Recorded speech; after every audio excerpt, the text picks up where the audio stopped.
I think executives and companies have two big challenges. One, they have a hard time pushing corporate strategy. Strategy is always financial. And as a result, there aren't enough leaders inside of their organizations that understand the financial tenets of their strategies to help them in the execution of those strategies. And that's a significant problem because executive teams have a hard time executing their strategies by themselves. And that's the first problem. The second problem, they have a limited perspective of their own companies. That's not a fault of theirs, it's just you can only see what you see.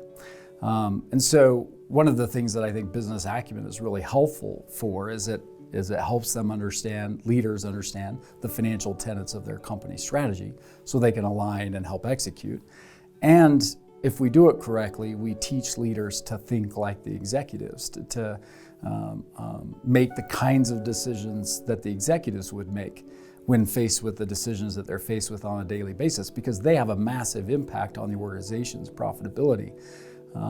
Sometimes they have a hard time seeing that financial impact. So those are two challenges that I see that are very common. They don't see every opportunity to improve the business because they don't get to do every role inside of their company. So we do the next best thing. We teach leaders to think like them, to make the kinds of decisions they would make when faced with the decisions they're faced with on a daily basis, and then help those leaders quantify the financial impact of their choices, decisions, and behaviors.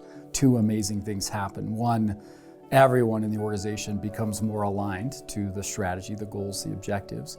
And as a result of that alignment, everyone's more engaged in the solving of the business problems that they're trying to solve. Often organizations will have goals or something where they will say something like, we have to hit a 50% operating margin or something like this.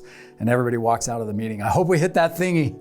Like, that's not exactly as motivating as the moment is meant to be, right? The moment is, I need everybody to connect to this goal and objective and to help us and to pull on the levers that are uniquely available to them to help us get where we're trying to go. But the gap in the understanding, not the willingness, but the understanding of what levers do I pull on, what trade-offs are okay to make, how do I engage my part of the organization to see the impact they have on that metric. There's something really powerful when we connect people in that way. And I think business acumen is a necessary skill to get people there. In my experience, it's not an unwillingness on people's parts most of the time. It's just simply they don't know what to do. And business acumen can help them understand what to do. And leaders who have it can align their teams around critical concepts and engage them at a deeper level than they might feel connected to now. In a large organization, people feel wildly disconnected from the economics of their businesses. And especially in their roles. In a support role, it's hard to quantify the impact that you're having. It's hard to see the connection between your work and what the organization is trying to do. And the way I think about business acumen solves some of those challenges.